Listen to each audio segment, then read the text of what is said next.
Laiatu Latu is a really interesting guy. I like him. I love the guy's energy.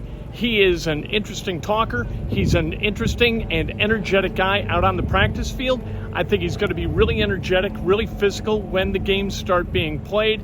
And I think he's advanced. Looking at like the tape from UCLA, he's advanced as an edge, and a guy who is a rookie is going to be able to be productive. But we do know this, as a talker, energy, energy, energy. And I think we'll say the same thing, or see the same thing on the field. Sure, I mean, I'm just finding a lot of areas where I can better myself as a player, taking in from dudes like DeForest Buckner, Grove, Coach Charlie, Sosa, Quiddy. I mean, everyone in that D-line room is someone I can look up to and build off of. So, I mean, that's been a real blessing for me since I've been here. These settings could be hard to find a challenge without the pads. So I guess what areas on the field do you find that you can make yourself better right now? Yeah, well, shoot, it's just really knowing those counters off my finesse moves. And really just knowing how to read blocks, how to work the techniques that I've been learning in the room and trying to apply it on the field in certain situations. So that's kind of like where I've been at. What have you learned about just the level of competition? A.D. Mitchell mentioned, like, college, I kind of did this school 2 times, 3 times in a row, and it works. But for you, I'd imagine it's probably the same thing where I can't do what worked in the past. Exactly. At times, moves will work crisp out here, but there's times where, I feel like it works crisp, but they're still latched onto me. So now I got to figure out a way where I can, use their momentum or use my momentum and shift their hands off of me or try to reduce some type of surface level in my body. So I've just been, in the film room trying to watch how to, beat certain tackles off certain sets, because everyone's talented out there. Everyone's so good. I mean, from the top down, and it's just a blessing I get to go up against them every day. What do the next 6 weeks look for you? I imagine this is kind of the first break you've had since probably the summer before last football season. Well, I don't plan to take the foot off the pedal. I already got my whole schedule built out for when I touch down in Cali, working my pass rush, working my working out, doing a bunch of body work, taking care of that, just trying to be the best I can come training camp. So, is there time for, I don't know, resting up, charging up for training camp, or like how do you make sure you are like at your best? Yeah, well, I have those recovery times throughout the weekdays, and then Saturday is probably just an active, recovery lift, and then later in the day on Saturday into Sunday, those are probably like my rest days a little bit. So that's when I'll be able to rest. But I'm gonna be on it, just trying to be the best I can. Is there a feeling, I don't know if it's relief or just confirmation or something, when you come out here and you have some success, whether it's every down or not, like I belong, have you had moments like that where it does help your confidence?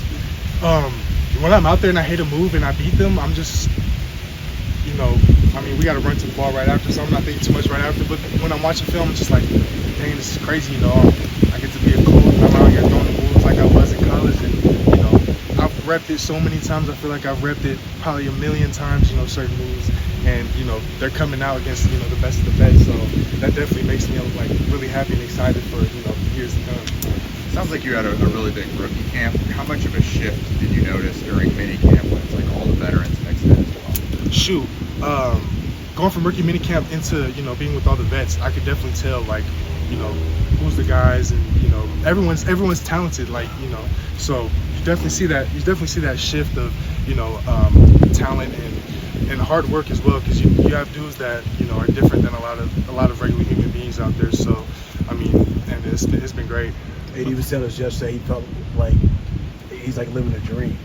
Has it sunk into you yet? As far as having the opportunity that so many people players would love to have to be in the NFL? Well, shoot, just a couple days ago, I was out here doing some extra work, and I was walking back in, and I was looking at the Indianapolis Colts sign on the indoor, and it didn't hit me draft night. It didn't hit me the night after. It didn't hit me when I got here. It hit me literally when I was after extra work, walking it back in, and it hit me as I was staring at the sign. I had to just sit down, take it all in. Got a little teary-eyed, but that's when it hit me, and it's crazy how late it hit me. But I just, in that moment, I was just like, I made it here through all, trials and tribulations that, I've went through in my life. I can say that I've made it, but I'm going to continue carrying that on, make myself a better person, a better player, and, trying to take this organization forward. Anybody giving the rookies a hard time? You guys Shoot, I'll just say I spent $1K on snacks. So What snacks we talking about here?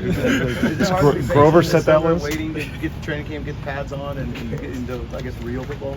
shoot, I don't think it's patient at all. I don't think I need to be patient.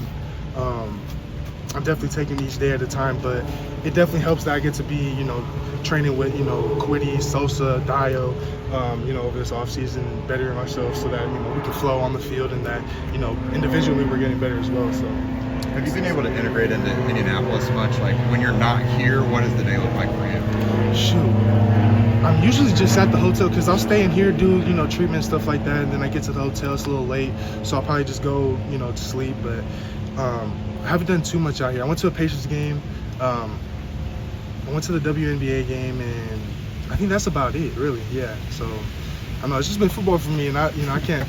I love it. Speaking of football, I think your brother just recently committed. Yeah. So, Yeah. I guess how exciting is that to see him, switch schools again, but start a new chapter at a school you obviously started as well. Yeah, no, it's super cool. I want him to leave his legacy there and take that team forward as well too. But he's super excited.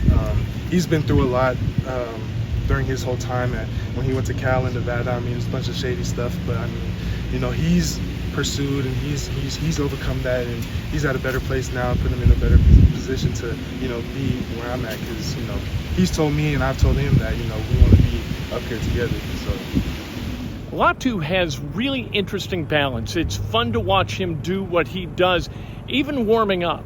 97's just a little bit different. And talking to him, listening to him, I think he's all football all the time. I think that's one of those common threads among all the Colts, that there's not a lot going on for them, especially the young guys, outside the game of football.